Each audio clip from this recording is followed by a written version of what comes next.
Assalamualaikum warahmatullahi wabarakatuh. Perkenalkan, nama saya Yulfikar Yanwar Aji Saputra dari Penjas 4B, NIM D04190888.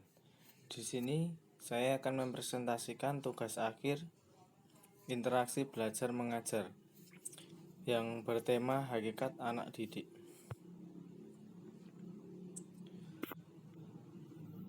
Hakikat anak didik. Hakikat anak didik adalah manusia dengan segala dimensinya seperti diuraikan oleh berbagai pandangan mengenai manusia seperti pembahasan sebelumnya. Siswa atau anak didik adalah salah satu komponen manusiawi yang menempati posisi sentral dalam kegiatan interaksi edukatif. Hakikat peserta didik. Yang pertama, peserta didik bukanlah miniatur orang dewasa, akan tetapi memiliki dunianya sendiri. Yang kedua, peserta didik adalah manusia yang memiliki diferensiasi, periodisasi perkembangan dan pertumbuhan. Dan untuk yang ketiga, peserta didik adalah manusia yang memiliki kebutuhan baik yang menyangkut kebutuhan jasmani maupun rohani yang harus dipenuhi. Yang keempat, peserta didik adalah makhluk Allah yang memiliki perbedaan individual, baik yang disebabkan oleh faktor pembawaan maupun di mana dia berada. Yang kelima, peserta didik merupakan resultan dari dua unsur utama, yaitu jasmani dan rohani.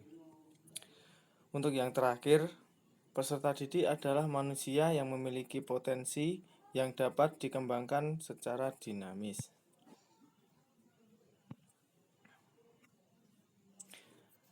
Anak didik sebagai subjek belajar.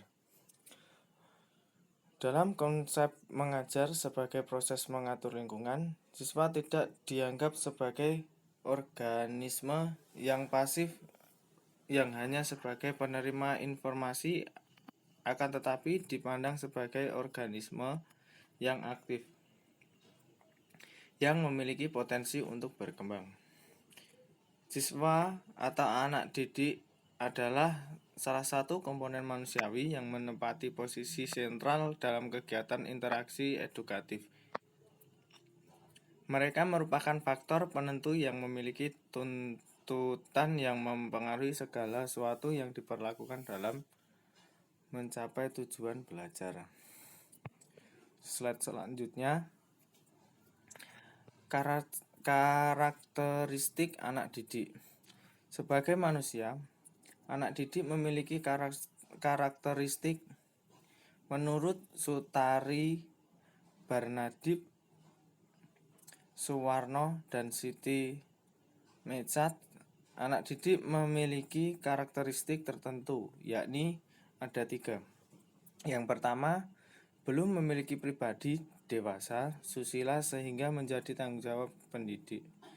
Untuk yang kedua, masih menyempurnakan aspek tertentu dari kedewasaan hingga masih menjadi tanggung jawab pendidik.